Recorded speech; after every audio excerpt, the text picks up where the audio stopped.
So welcome to Hardware Lab 2 or HW Lab 2. This is the biggest hardware lab in SCSE. It's important to note that a lot of computer science and computer engineering courses take place here. So some of the computer science courses are digital logic, computer architecture, and even algorithms. Some of the computer engineering courses that happen here are microprocessors.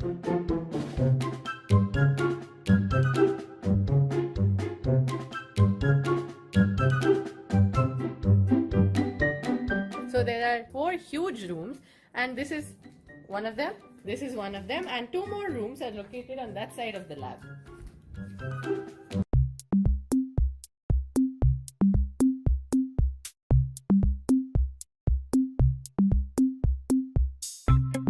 Welcome to Software Lab 2.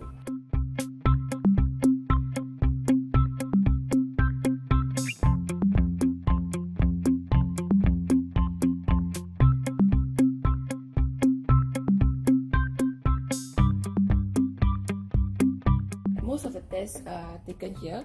Okay, one of the reasons why is because of the cameras. It's to monitor us when we're taking a test. It's a link to the blackboard.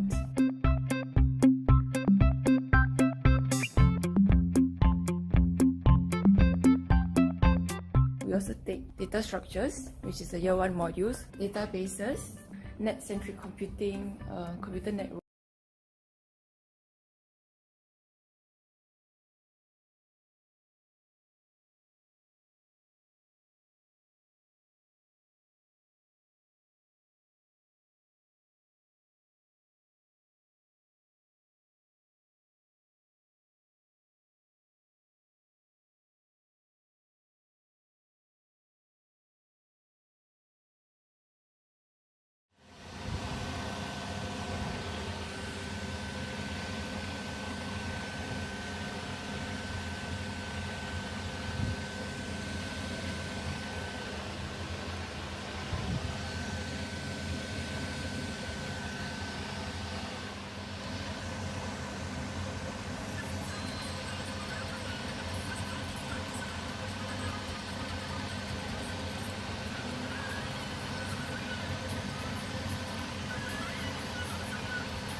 Hi Bob, what's up? You look great today. Any big news? Oh, really? That's great. Congratulations. Hi Bob, Michael, how are you?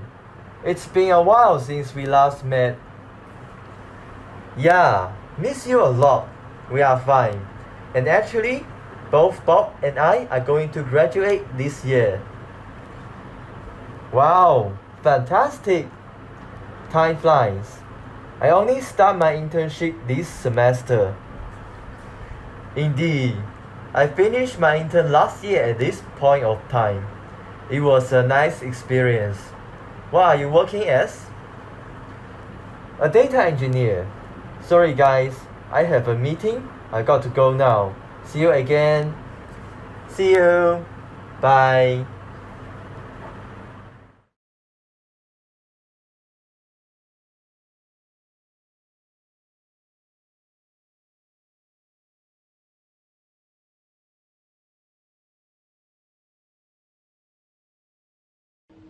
Hello, my name is Gerald, and I am proud to be the recipient of the Lee Kuan Yew Gold Medal for Computer Science and the IMDA Gold Medal. I would like to give a big thanks to my family and friends for their profound support during my 4 years here in NTU, as well as to the instructors whom I have had the privilege to learn from. Without all of them, I would not have gotten to where I am today. To my juniors and the incoming freshmen, I hope all of you have a fruitful learning journey here in SCSE, and I wish you all the best in your future careers. Hi, I'm Yuan Ming from Computer Engineering. It is my honor to receive the Lee Kuan Yew Gold Medal 2021. I would like to express my great thanks to my friends, all staff from the School of Computer Science and Engineering, and my family members. With you all, I have experienced unforgettable 4 years during my university journey.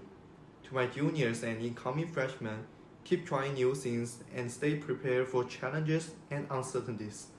To the class of 2021, congratulations on your graduation and welcome to the new stage of the life. I wish you all the best in your future. Hi, I'm Kenneth. I'm honored to win the Tata Consultancy Service Gold Medal, and I'm forever grateful to my professors and friends for their support and help in my journey in NTU. I'd like to thank my mentor, Professor Yo Chai Kiat, for her countless advice and guidance throughout my undergraduate days. To all my SCSE juniors, I hope you enjoy the remaining of the SCSE program and appreciate the friendships that you will forge in SCSE. Do work hard and make NTU proud of what you are going to achieve in the near future.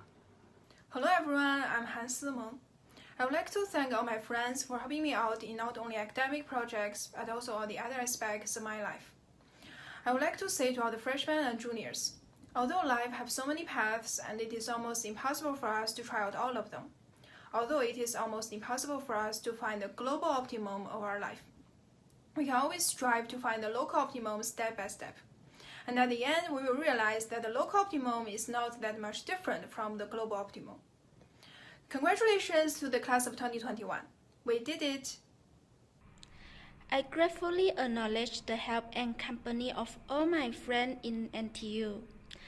I also hope that we can fight alongside in the following journey in university.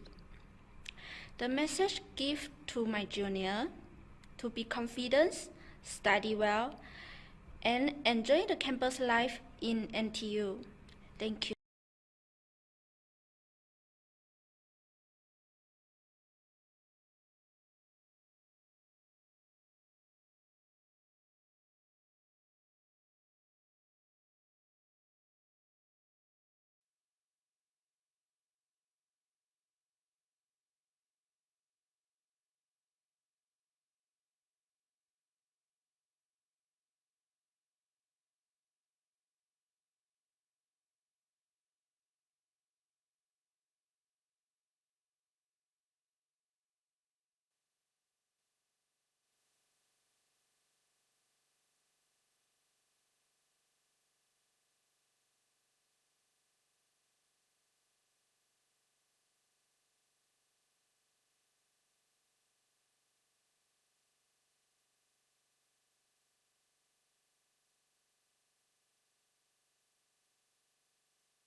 So these are our main programs.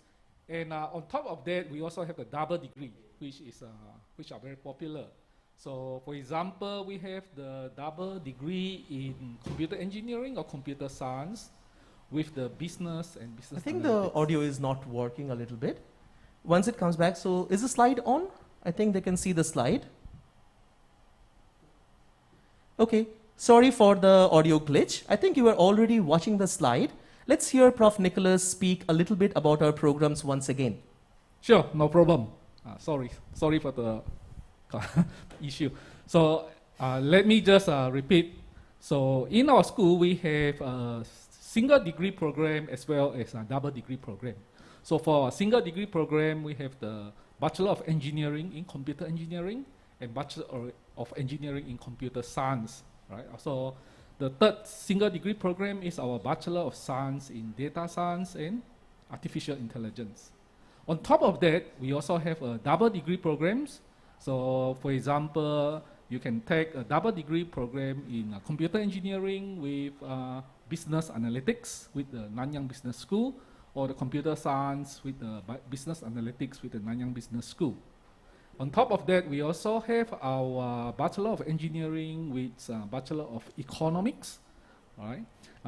As well as we actually have this relatively new program, 1 year, which is the Bachelor of Science in Data Science AI together with the Bachelor of Accountancy.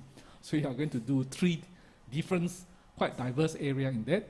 Now, for those of you who feel that the double degree is a bit demanding, you can only choose to do some second major degree, for example, right? So for example, you can do our Bachelor of Engineering, either computer engineering or computer science with the business, right? Or you can have a international trading in business or entrepreneurship in business. So on top of that, there is another program that is new also. This is Economics and Data Science. This is a program that is run by 3 schools, SCSE, SPMS, as well as SSS. Yeah. Right. That's a lot of programs in offer. Yes, there's a lot of... By the way, for those of you who couldn't hear us due to the initial audio glitch, that was Prof. Nicholas Wun, the Associate Chair for Academics at our school. We hope we can have all your questions about our academic programs for him. All right? So we have a bunch of programs. Let me move on to our next panelist, Prof. Sun Aishin, who is the Assistant Chair of Academics at our school. And he also mentioned he is a senior of you if you join our school. So maybe Prof. Sun, I ask you about the scholarships and the special programs that we have, because we offer a lot. Can you elaborate on that, please? So scholarships are offered to the students with strong academic records and also potential in leadership. So NTU offers a good range of scholarships with generic scholarships like Nanyang College School Scholarship that can be packed to every individual program. It can also offer the scholarships through the different or dedicated programs. For example, REP. So REP is our flagship engineering program. So the application procedure will be slightly different from the other scholarships. So for REP, you have to indicate your program of choice is REP and your interest to apply for REP scholarship. Then the application will be evaluated by the REP office from College of Engineering, right? But for all the other scholarships, you should apply to SCSE programs, okay? And also indicate the kind of scholarship you are interested in, okay? So for Nanyang College and School Scholarship, the interview will be done by our school. If you apply for the CNR program and the USP program, so the interview will be done by the CNR office and the USP office. So the CNR program is offered to the students who have a research potential, willing to conduct research, all right? USP is a university scholar program, which is more for a multidisciplinary study, okay? But because these are the programs, so they have dedicated core courses, and that's why some of the programs, like if you're taking a double degree or a program is a double major, then you are already heavily loaded, so it's not possible to be packed with CNR or USP. So you can choose a single degree, then study the CNR or USP program. Right, right. That's clear enough, Prof. But I think some of the questions ask, questions that come in from the students is, what if I choose different programs? Say I choose REP, USP, CN Young, also I choose our single degree programs and all.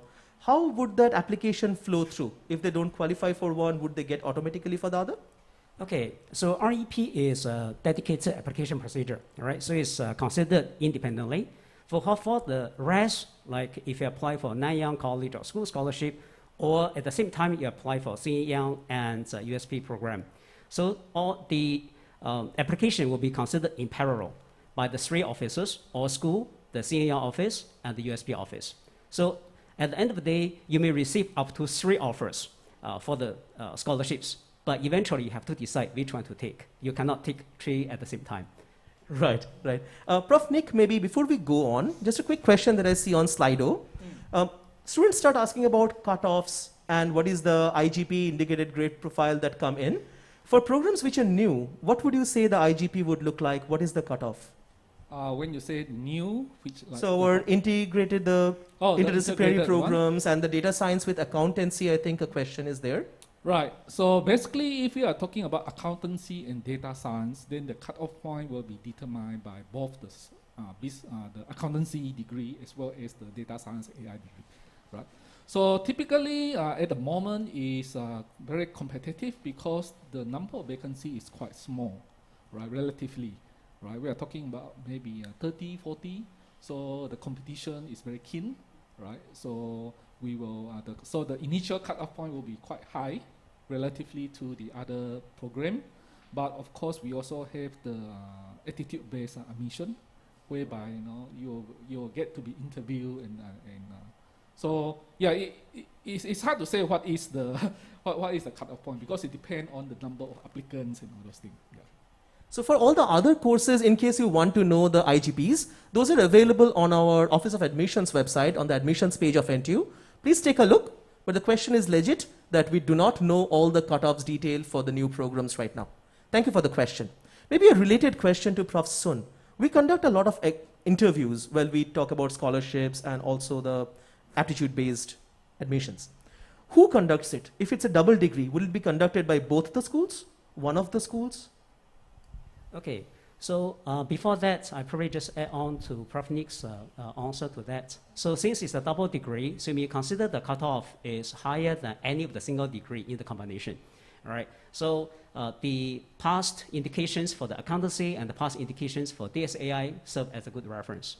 Okay, then regarding the interviews, so it depends on what's the quality we're looking for. For example, accountancy is from business school, and they have a requirement on English. So the interview will be more on the English side.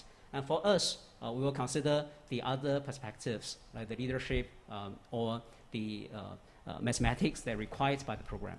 Yeah. Right, right. Great. That's quite a decent explanation of all the details. So this is more when you're trying to apply. Let's go back into the course when you are already with us, right? Maybe I start with Prof. Kelly. Kelly, what do you think? You teach a lot of courses in CS and you also have a lot of research interests.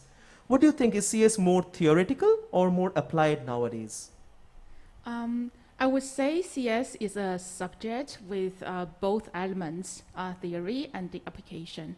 In fact, we have designed our curriculum to bridge these two elements and to equip the students with both theoretical background and application experience. So to solve a practical problem, if you don't have those solid fundamental backgrounds, such as the mathematics, the algorithm design part, then you will not be able to design a technology or a solution that could really solve the problem. But of course, with the technologies, if you don't really work on a practical problem, then it would be useless. So, so in our course design, actually, we in addition to the delivery of those theoretical knowledge, we also want the students to have hands-on exercise or projects so that they could actually step into these kind of practical problems earlier before they graduate and step into their future career. So we have designed, for example, some CAGO programs in machine learning course, some real like sorting programs in algorithm design, etc. Right, that's so true. Even for your first year courses, say computational thinking when you're learning Python or C, You don't have to have a programming background to come to our school, mind it. You can start from scratch and we teach you from scratch, right? Also with data science, we have lots of projects for you. So very hands-on learning, right? Maybe I bounce that back to Honglai. Honglai, you have an extensive industry background, right? How do you think we are preparing our students for the industry? What's the difference between CS, CE? Which one is more industry relevant? What do you think? Okay, there are actually two questions there. One is the relevance of the program to the industry, and the other one was the difference between CE and CS, which is a very popular question. Okay, so first thing, the buzzword in the industries, now is basically data science, AI, cybersecurity, Internet of Things. Okay, and you can see all this technology being applied to different market segments. You have the medical technology, you have banking, online commerce, social media, system securities, and many, many more. So, which sort of speaks the relevance of our program. In any case, our program actually encompasses those few buzzwords that I've mentioned just now. So it's actually very relevant to what the industry is actually needed. In fact, we constantly actually modify our program according to what we get feedback from the industries. Okay, so the next question is actually CE versus CS. Okay, so in a very short answer, okay, CE focus more on hardware, while CS focus more on software. But there are a lot of details behind that actually. So both are actually computing program, so which means that the computing fundamentals has to be covered. So that's why their first year, actually, they go through the same modules. But the deviation comes in after second year. The CE guys would actually focus a little more on hardware, microprocessor-based design, sensors and controls, etc. While the CS guy would actually be going towards like more software focus, database, compiler techniques. But you'll find that they will merge back again in the senior years because the technical elective that are offered to them are essentially the same, almost, okay, with CE. With the CE having some additional technical elective in the cybersecurity, in the cyber physical systems. Yeah, not cybersecurity. Okay, so, but of course, it doesn't mean that CS actually has less choices. The CS program actually encompasses, have more slots for them to take the technical electives. So they have actually more choices in the technical elective side. Right. Yeah, so that's basically the differences. Yeah, that's great because we understand that CE and CS will come in, they will have different electives to choose from, also our broadening, deepening electives and so on. Prof. Nicholas, may I ask you quickly, I think our syllabus and our curriculum has changed slightly for specializations, elective focus and so on. Can you clarify a little on the specializations versus elective focus? Sure. So basically, let me just add on to what Hong Lai was saying. So one of the difference between CE and CS is CE student, when they are in the final year, right, they can choose three what we call the prescribed elective, and that will qualify them to actually sort of like specialize in elective focus area. So 3 courses. But for computer science student, because they do more elective, so they can actually choose up to I think about 7 or 8 MPE, major prescribed elective, and with that, right, they can actually get the specialization in one particular area with 5 courses. So elective focus area is based on 3, while the specialization is based on 5 elective. Understood, understood. That's very clear. So there are specific questions, of course, that I see on Slido about the specific programs. We'll come back to you.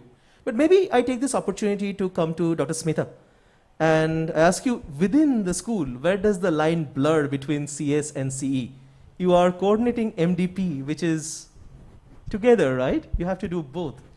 Yes, obviously, because in a real-time scenario, we cannot differentiate CE is separate and CS is separate. It is like hardware has to talk to software, then only a real-time application can be built into.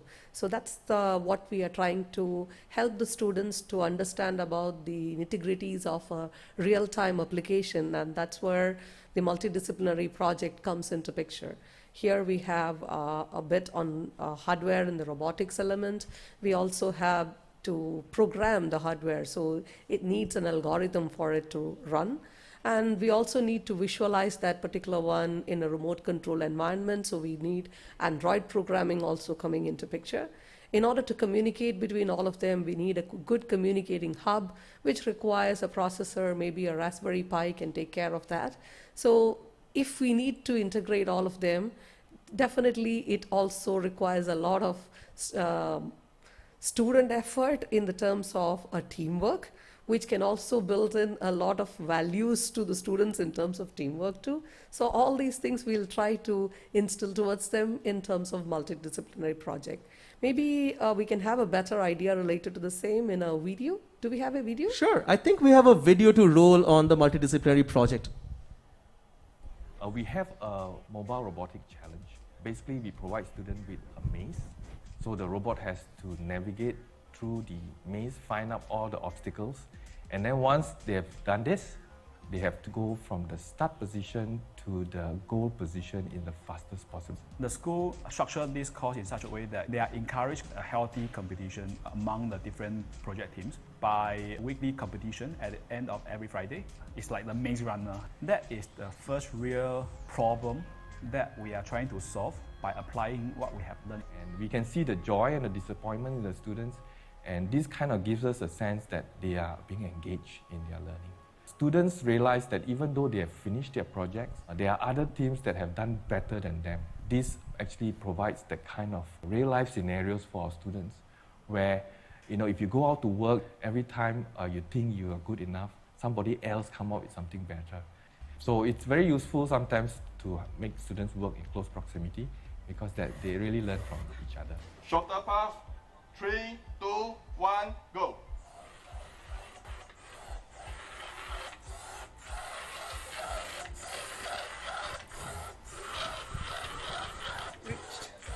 Nice one.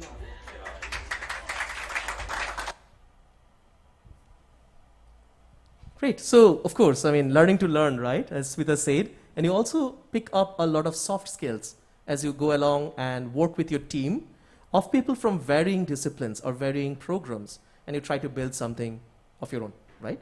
It should be fun. All right, maybe this is a good time to take a few questions. Maybe we can take a look at Slido and pick up a few questions that we can try and answer. Who do I start with? So, computer science major versus the DSAI specific things. Maybe I can ask it to multiple people. Prof. Sun, you work in natural language processing in DSAI. So what would you say? Is DSAI a good major to take, or should they take more like a computer science engineering with a DS specialization? Okay. Either is good. That's why we have two offered, right?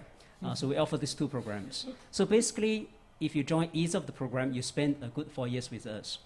So the difference is that computer science, we have a broad coverage, but relatively less depth into the specific AI field. If you take data science or AI, then you have a relatively narrow coverage, but for each of the subject or each direction topic, you learn much deeper. So this is the preference. If you know that you are deeply interested in data science or AI, and you don't want to basically cover too many other subjects, then data science and AI probably a good choice. But you want to have a broad coverage in a general computer science degree from networking to graphics to software engineering, then probably computer science is a better major for you. Right, and they can always take specializations or elective focus as they go along. All right. What's your take on that, Kelly, if I may ask you? You work in DSA as well. Yeah, I agree with Prof. Sun on this.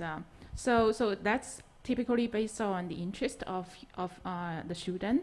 So if you really you are really sure that you are very interested in AI and data science, and you will step into this area after you graduate, then data science and AI program would be a good choice.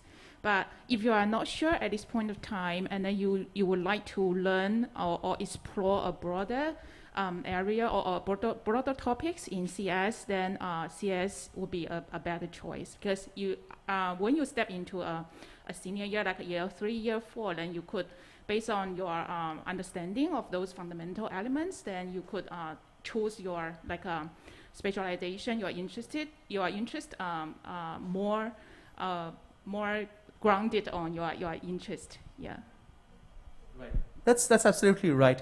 Because we try to cover all these basics anyway in your first year level courses even. And then you can always pick things up as you go along, and when you're more familiar with these topics, then you can choose an elective.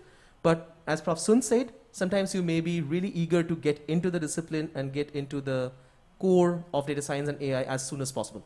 Hence our DSAI program, right? Maybe I ask another question that we get on Slido. It's a generic question actually. That how are the lessons normally consisted? Is it lab, tutorial, lectures?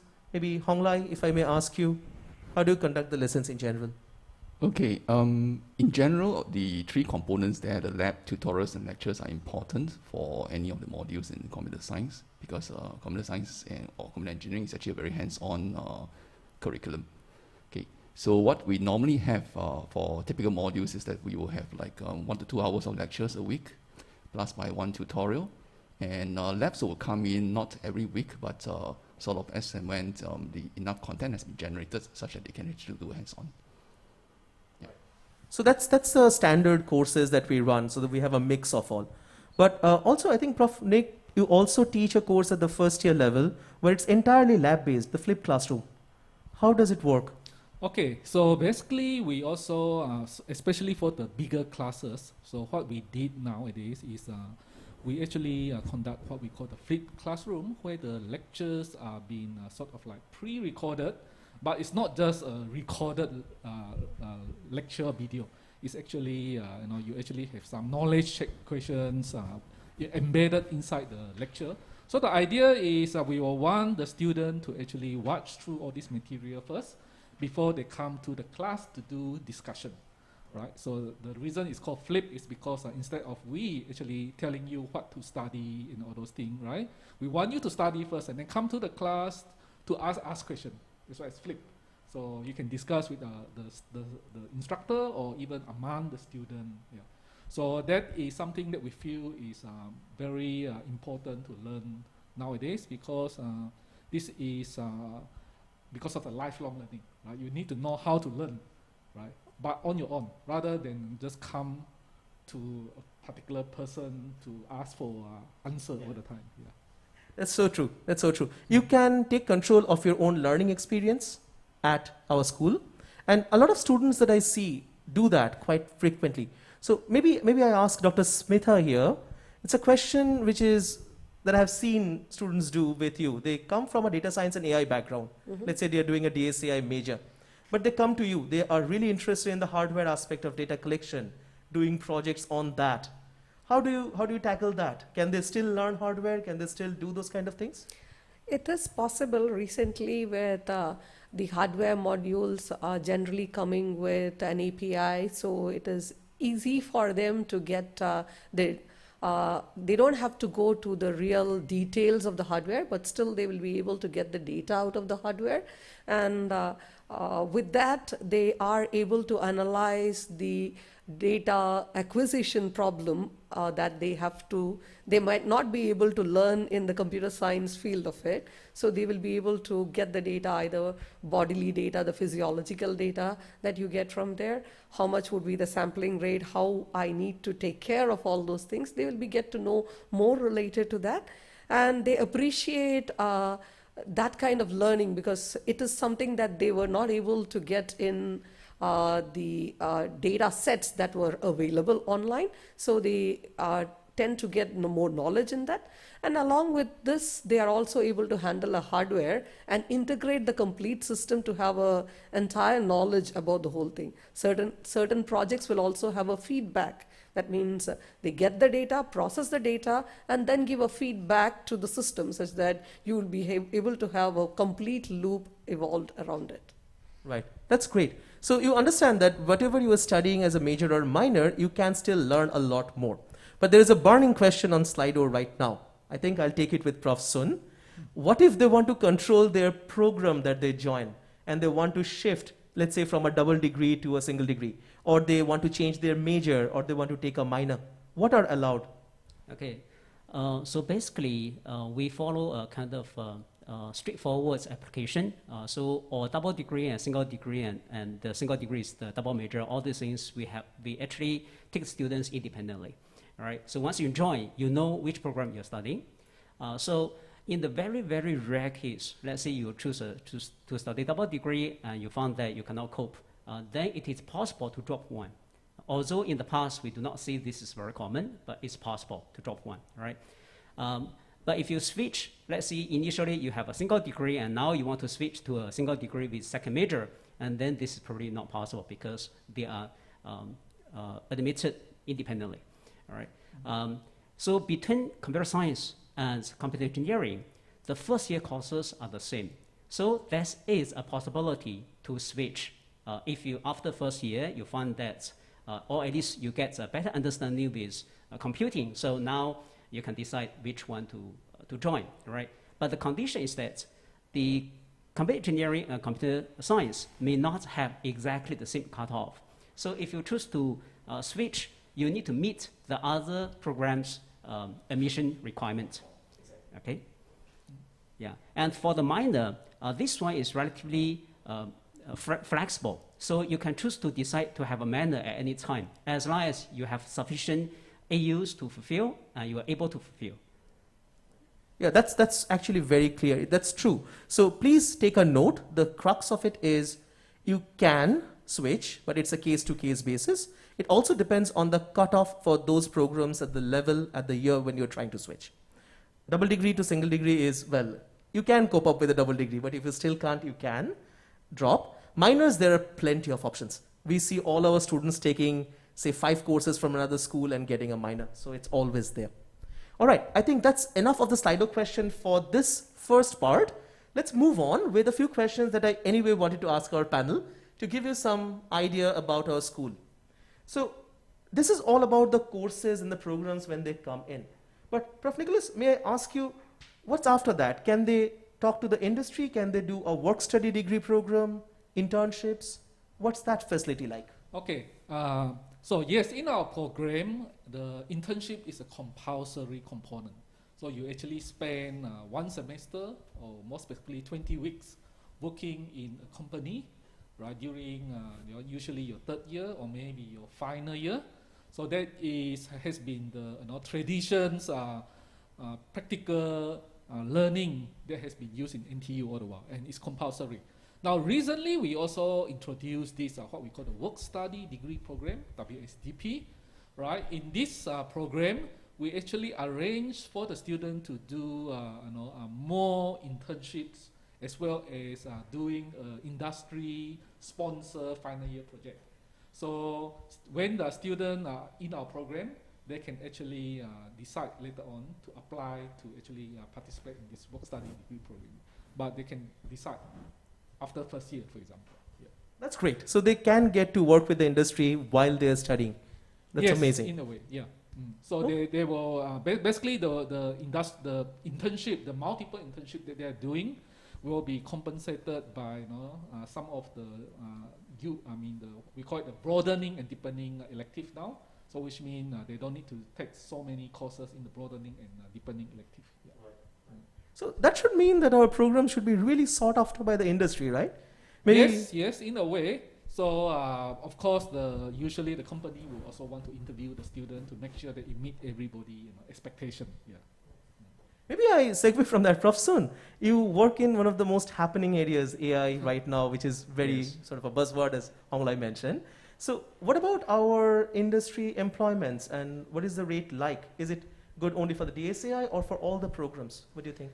Okay, I think for this one, the market already gave an answer, right? So we can see the graduate employee survey, we can see the mean and median, the monthly intake, and the market actually tells, all right? So from our daily life, we see that how the life become much easier with so many mobile apps, and then the mobile apps seems to understand our demands and recommend movies or recommend songs that are of our interest, right? So all these things are powered by AI. So you can also experience how accurate nowadays the machine translation and how the banks answer their customers through a voice. So instead of putting a choice 1 for what choice 2, and now they let you to describe what kind of service you want, right? So all these are kind of enabled by the AI. But at the same time, for those automated service, you may experience they are not that perfect yet. And that's why we need those young guys as you to join the task force to improve the models to make our life much easier as well, right? That's so appropriate that the market will definitely tell you when it's your time to get into a program and then shine, right? So no wonder the employment rate and the interaction with the industry is so good for our school. Not just the school, but the entire College of Engineering has an amazing research ecosystem. We have labs, a lot of corporate labs at the school level, at the college level, and at the NTU level. We have big names like Rolls-Royce, like Singtel, and you can also work with, in between, computer engineering and computer science with AMD, for example. So these kind of labs boost our research ecosystem and offers you the opportunity to get interactions with them. Maybe I ask Kelly in this context. You work with Corp Labs, right? What's your experience? How do we introduce our students to the Corp Labs? So we have a number of corporate labs in our school, as mentioned by Saraf, and inside each corporate lab there are there are actually a number of projects. Most of them are research projects, but some of them also have development elements. So those projects, they offer internship to undergraduate students. So for those students who are not sure whether he or she would like to pursue higher level study after graduate and would like to have some research experience, then you can take up those research internship under the corporate lab, the research projects of the corporate lab. Yeah, we also have Eureka undergraduate research experience on campus. So in Eureka, students are allowed to work with one of the faculties in a duration of about 1 year, then to study a particular research topic, and then potentially could also lead to some publications and some research, nice research experience. Yeah. And so if the students are qualified, for example, have a good academic performance, they will be invited to Eureka application. And if they have some prior research experience with a particular faculty, they could also propose a research topic with a mutual agreement with the faculty member. Right. That's really good because they can really talk to this Corp Labs through the faculty. They can get mentored by the faculty and then they can do these projects. So maybe, Dr. Smitha, if I come to you on this, you have mentored Eureka and you have also mentored final year projects. So how do the projects go? Are they allocated by the school? Are they self-sponsored or self-sourced or industry-sponsored?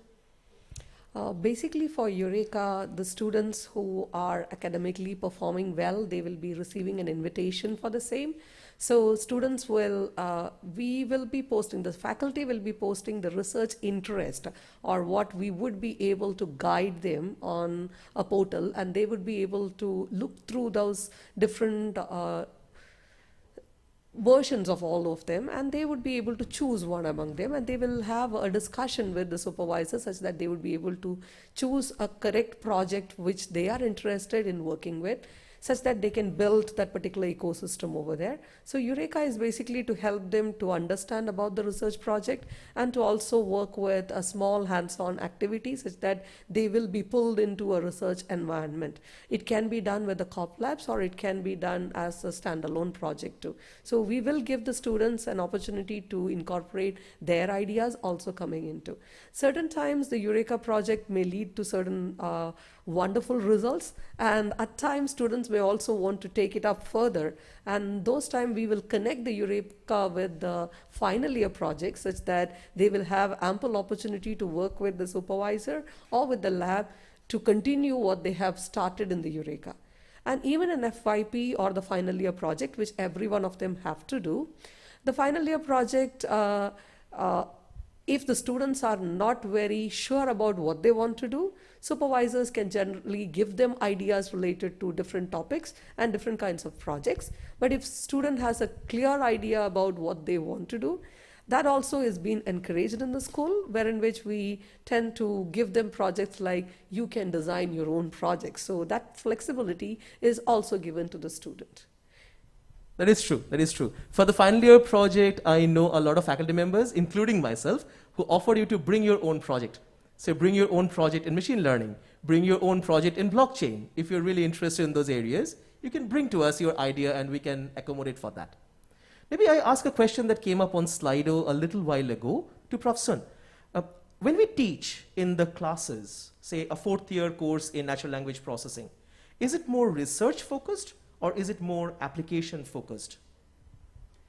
Okay, so for the 4th year subjects, right, I will still consider it's an introductory to a particular area, because after you're getting the sufficient theoretical and practical knowledges in the first few years, then in the 4th year you start to find your interest. I see I'm interested in natural language processing, or I'm interested in the embedding systems, very specialized area, right?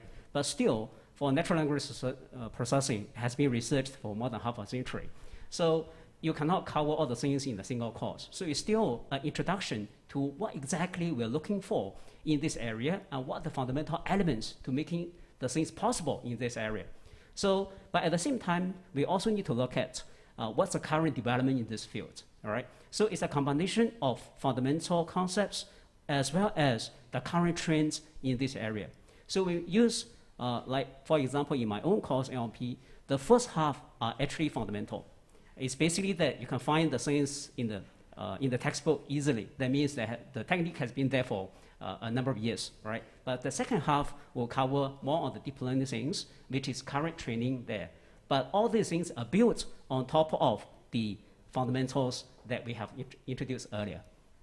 Yeah. Absolutely. I think that's probably a very clear explanation from Prof. Sun. But I understand that at a JC or Poly level, you may have a confusion between what computing is. Is it only programming or is it much beyond than that?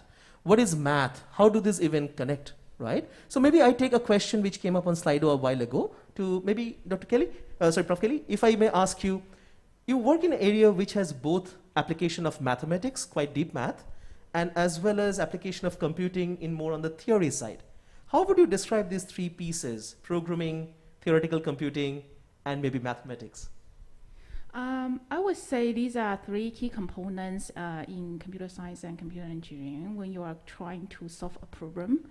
So typically, we're given a problem, we will do an abstraction or problem formulation. For example, whether it's a clustering problem, it's a classification problem, etc. And then we will apply some theoretical analysis to try to design some strategy to solve the problem. For example, whether we would like to use divide and conquer, we would like to use dynamic programming, etc. So this is at the algorithm design part. And then finally, we would like to convert the pseudocode in algorithm in order to load real codes to implement it and actually to solve the problem. So all elements are essential, so they are at different stages. So that's why we try to equip the students with all these elements in our courses. Right, that's true. We try to cover all the aspects as much as possible. Maybe Honglai, I ask you a related question. You teach more computer engineering courses, and you are also from that industry background. So how would you describe the core elements in a computer engineering style? Would it be too theoretical? Would it be a lot of math? How would you describe it? Okay, like what we mentioned just now, the computer engineering or computer science, these are all computing programs. So essentially what the elements that Prof. Kelly has mentioned there still exist in the computer engineering side. We will still need the theoretical side, the math, as well as the coding. So there's essentially no difference in these 3 pillars, but it's just that the content itself is sort of a different focus. Yeah. Right, that's right. So maybe Prof. Nicholas, may I ask about our programs? Because the students see our programs as math and computing. That's a program offered jointly. We also have DSAI, which is a program. We also have our core single degree programs. So what if they're interested more in math? Would MACS, the math computing, be better? Yes, okay. The MACS is a joint program offered by our school together with mathematics. Yes, we realize that there are students who are really interested in mathematics, but they also want to see the practical application of the mathematics. So that's why we come up with this program. So if a student is really interested in mathematics, but they also want to not just focus on theoretical stuff, so this is a program that we actually designed. It will be quite suitable for them actually. Yeah. Right. So they have options for choosing different programs based on their interests. That's right. Yeah. All right. Mm-hmm. And of course, you may be asking yourself that specific question which comes in your mind. I'm going from JC, Poly into uni. How different is it going to be? What if I don't have a programming background? What if I'm struggling? What if I have other issues adjusting to the uni life? I think the best person to answer that would be Hong Lai. May I ask you, what support system do we have for our students when they join uni? Okay, yeah, this is going to be a long answer, so you cut me off. Okay, so the student care and support system in SCSE, we have 3 main objectives: to take care of students before they join the school, when they are in the school, and after they leave the school.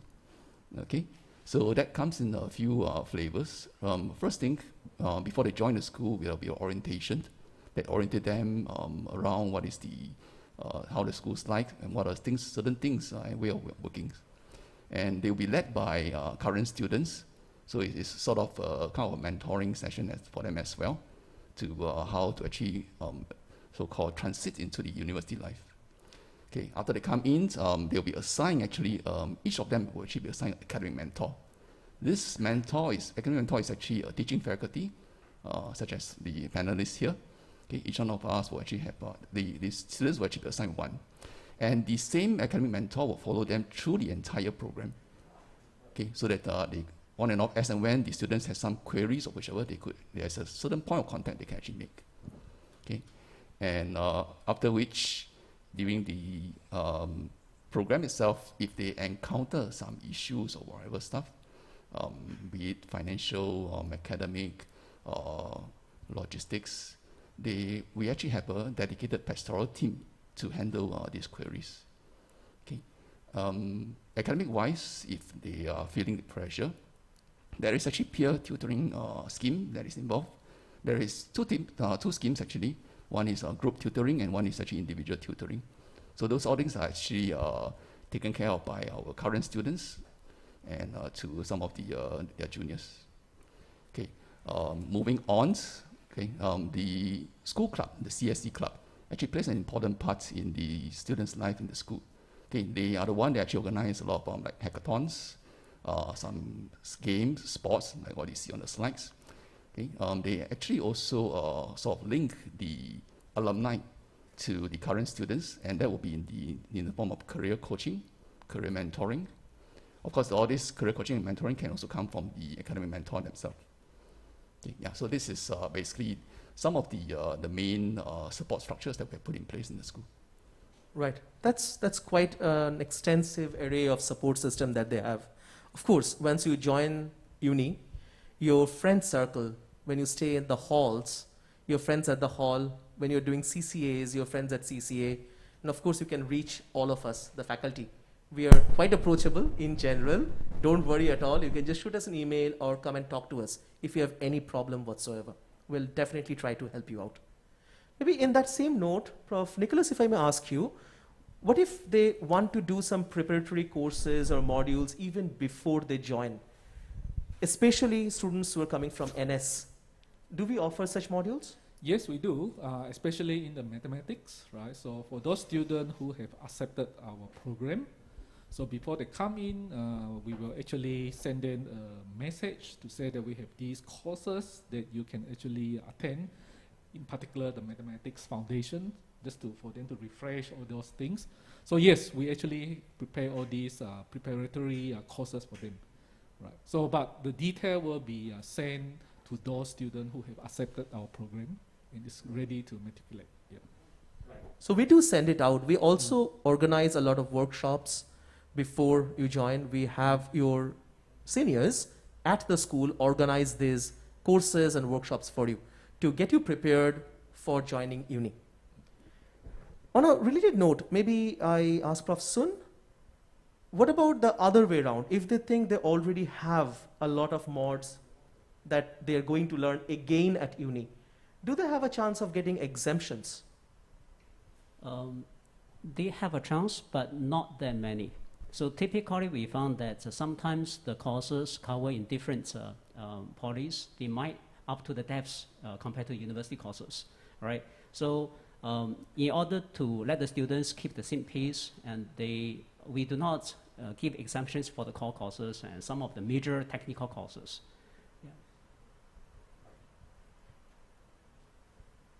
I think the next question, which is common, but then I think there's a course-related question that came up on Slido. Maybe we switch to the course-related questions from here.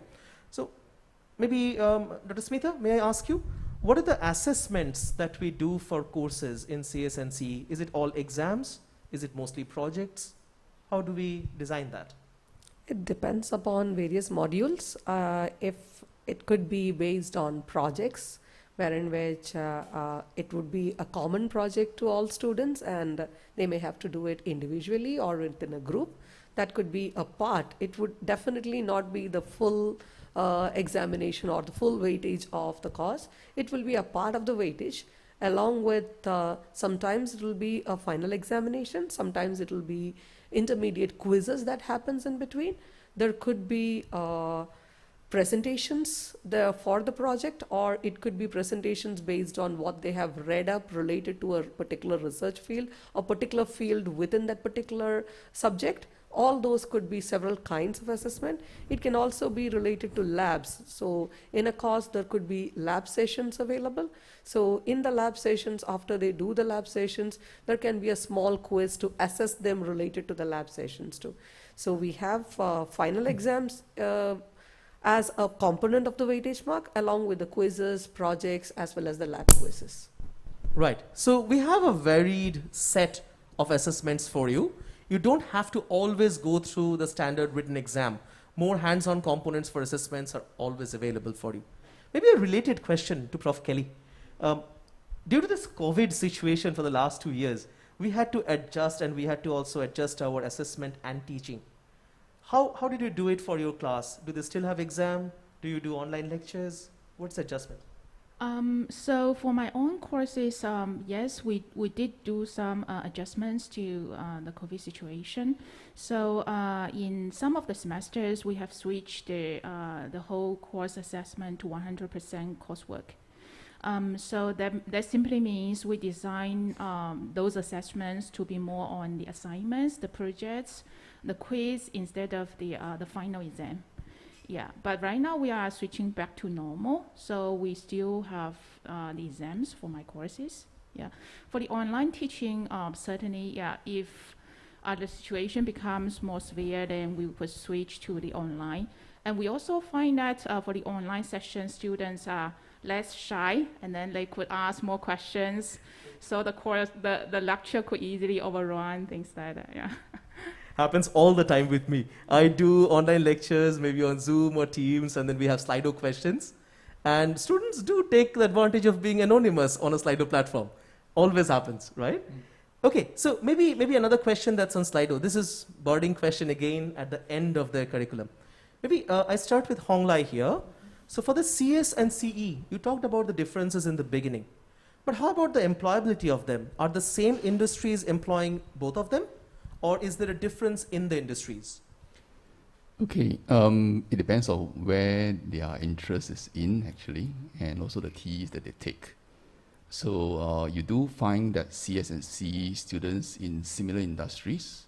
Of course, with the CS having more TE electives, they have, in that aspect, they have some wider space in that area. While for CE side, they have an additional domains of technical elective called the cyber physical systems, which is actually embedded systems. And that itself actually opens them up to jobs in that area as well. So that is some of the slight difference between the two CS and CE. But in general, you see them pretty much in the same space. Right. Prof. Nicholas, you are running the DSAI lab with AMD. And AMD is predominantly a hardware company, but they are sponsoring the lab for DSAI. Would you add to that? Yes, I can actually maybe talk a bit more about the CE and CS. Right, if you look at the computing situation at the moment, you find that if you want to be a good programmer, you also need to know how the hardware works, right? If you don't know how to tune your software to suit the hardware, then your program might not be operate at the most efficient, highest performance. On the other hand, computer engineering student should also know how a typical programs actually execute, or what are the algorithms that we usually use, so we can, in that sense, tune our hardware to suit the software. So to be a good programmer or to be a good computer engineering, you really need to know more. So that's where the AMD come in. AMD is traditionally computer IC chipset manufacturer and designer, but they also realize that nowadays, especially in the arena of AI, machine learning, so there are a lot of things that they can tune in the hardware to suit the software. So because of that, they set out these AMD labs, right, such that our undergraduate student in the data science and AI program can actually use the facility, right, you can say the supercomputer provided by AMD, for them to actually learn how to use, how to write good program, how to optimize the software and things like that. Yeah. So yeah. That's true, because it's not a line which is always very clear. You may need to go full stack, which you may have heard in terms of software, but it's across computing, right? So you may have to know all the aspects. Maybe just going beyond the school, Prof. Sun, may I ask you, there are questions about overseas opportunities, internships, and maybe employments overseas as well. What are the overseas opportunities that our students have?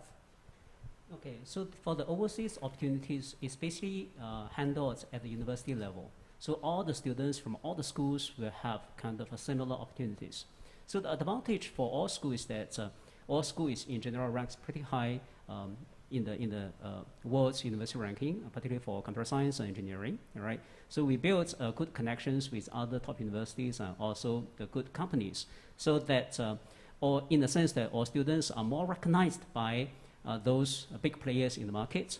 So for myself, I do have students doing an intern at Google and Microsoft, right? Of course, you need to pass through all the several rounds of interview, but they achieve that. So yeah, so in terms of opportunity, it's basically the same, but we have the advantage of connecting with the big players and also the well-known universities. Right, yeah. A lot of our students go for overseas internships.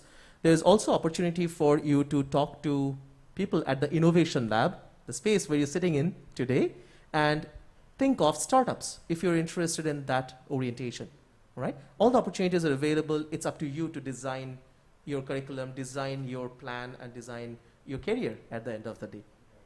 All right, maybe I take another question which is more related to interviews or tests. So are there interviews or tests required to come into any of the program? Okay, that depends, right? For example, specifically if it's data science and AI that I can see on the slide here, we don't do the interview or test if they meet our first cut-off point, right? But if they don't meet our cut-off point directly, then we will actually ask them if you're interested, you can actually submit an online interview, so where we can actually review your suitability for the program. So it's not just straightforward yes or no by the cut-off point, right? So this is what we call the aptitude-based admission, right? Which we actually try to encourage more students to apply, right? Not just based on the academic result. So maybe Prof. Sun? Yeah, maybe I just add on for this point. Particularly for data science and AI, it's a collaboration with mathematics school. And for this course, it's also relatively mathematical heavy, right? So particularly for poly students, we need to check whether they have sufficient mathematics background. Yeah, so it's case by case. So we need to look through all the courses they have taken, the grade particularly relevant to the maths for that component. Right. So maybe when they come in, it's a question about the NS, right? So when they take a scholarship, and scholarship separately the year after securing the admission. So if they go for NS, they get 2 more years to decide about their programs, and then they can come in, right? How does the NS-related timeline work for admission and scholarships? Can they change the program in between? Can they apply for more scholarships in between while they are doing NS? Nicholas? Sure, I can answer this. Basically, when a student have accepted the offer, right before they go to NS. It's basically, you can think of it, it's like they have booked a place in our program, right? But of course, there is nothing to, to stop them from applying to another program in subsequent year. For example, maybe at this moment you feel that I want to do computer science. So maybe after 1 year in the national service, I think data science AI is more suitable for me. So they can actually reapply again, right? But when they reapply, when they apply the second time, they are competing with the next academic year cohort. So yes, they can actually apply during the 2 years of national service, right? So whether they get it or not is another thing, right? So basically, it's just like a new application. Yeah. So for this year, I think there's a question. When do you know the results of our application? What's the timeline in general? Specifically, do you know? I think sometime in May, right? Is it? It's actually the offers are released in batches. Yeah. So because it's an offer and acceptance rate, we need to monitor the situation, all right? So we have our intake target. If all the offers get accepted in the very early stage, then we'll probably already meet our target, right? So if we haven't, then of course the offers will go out batch by batches. So it all depends on the application. Right. Okay. We are at the end of our session. I'm getting a time check. I think we're overshooting a little, but that's okay. We want to respect the questions that we have. There are a few questions specifically about courses, which you may also ask our students later on. Let me ask our faculty members one by one now. It's a very good question that I'm a prospective student who is looking to figure out their options. Any advice or suggestions at the last moment when I'm going to apply? Maybe Honglai, do I start with you? Any advice that you offer our applicants to choose their programs? Okay, my primary advice is to talk to more people and get their perspective. And the people you talk to must have different experience, because if you're talking to some seniors in your schools, they will have experience based on their first year or second year at uni. And if you talk to some working professionals, they will have perspective from the working industries and something else into that aspect. Try to get as much of a overall view as much as possible. That's one thing if you want to decide. And secondly, do look up in detail the curriculum in the websites of a particular program. A particular program. So, and that will give you a very good idea what you're into for the next 3 to 4 years. Right. And the questions related to, say, is computer vision offered? Sure, look into our MPEs. There's a course that's being offered.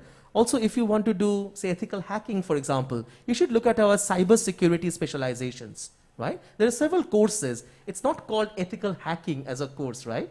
You need to know a bunch of things in cybersecurity to be a master at that. So take a look at our syllabus. I completely agree with Honglai's suggestion. Dr. Smitha, any advice for our applicants? Generally, the interesting question that I used to hear from students is related to 2 particular aspects. One is, I clearly know where I want to be after a few years. So for them, it is pretty easy to go into a topic that they want to choose. If they meet the entry requirements, they are very clear what topics they want to choose. But there are many students who have absolutely no idea related to what they will be interested in a later course of life, and they are still looking for what they will be interested or which topic will they get hooked into. So they are actually looking for that. For them, I would actually suggest to go for the degrees which offer a variety of courses such that you will be in a position to understand each and every topic, and then you will be in a better stage to make a decision for you. That is true. That is true. Prof. Sun? Yes, on this point, I fully agree with Honglai and also Smitha's suggestion. So one of the major things is that you should look at the curriculum. Don't just look at the title, this computer science, this computer engineering, this data science. Look at the curriculum, right, and see what the courses you're studying. If you're just interested in computer gaming, doesn't mean you're interested in computer science, all right? So we are studying how to design the game, how to make the game possible, all right? Then how to design the rewarding strategies and so on and so forth in the gaming setting, rather than how to play the game, right? So look at the courses in the curriculum. If any of the curriculum or any of the titles you find that's strange, and make a Google search or to look at a short description. So at least you know what the things you're going to study in these 4 years, right? And whether this is really your interest or not. So true, so true. Prof. Nicholas, your suggestions? Yeah, I would say that, I mean, there are probably two groups of students. So one group of students already know that this is what they want to do, right? So that is where, like our Prof. Sun is saying. So the main thing to look out for is the curriculum content, right? How each of the university actually design the curriculum. For those who are not too sure, right, I suggest that you still have some time to actually do a lot of search about what are the program about. You shouldn't just say that because computer science now has a very high graduate salary, and then we should go for it. Things can change along the way. But what is important is your passion in the end, right? If you are not interested in computing, if science is not something that you really like, you are more interested in arts or something, I think you should take time to explore that first, right? Read through. So you have 3 months to actually decide, right? So you can do a bit of Google search and maybe talk to some of your parents, colleague, or somebody who are in different fields to understand what is working environment like in banking, in trading, or whatever. Yeah, that's important. Yeah, true, patience true, is important. True, yeah. true. To know about your passion is very, very important. Right. I completely agree. Prof. Kelly, your advice? Yeah, I agree. Interest is really something you really need to look at.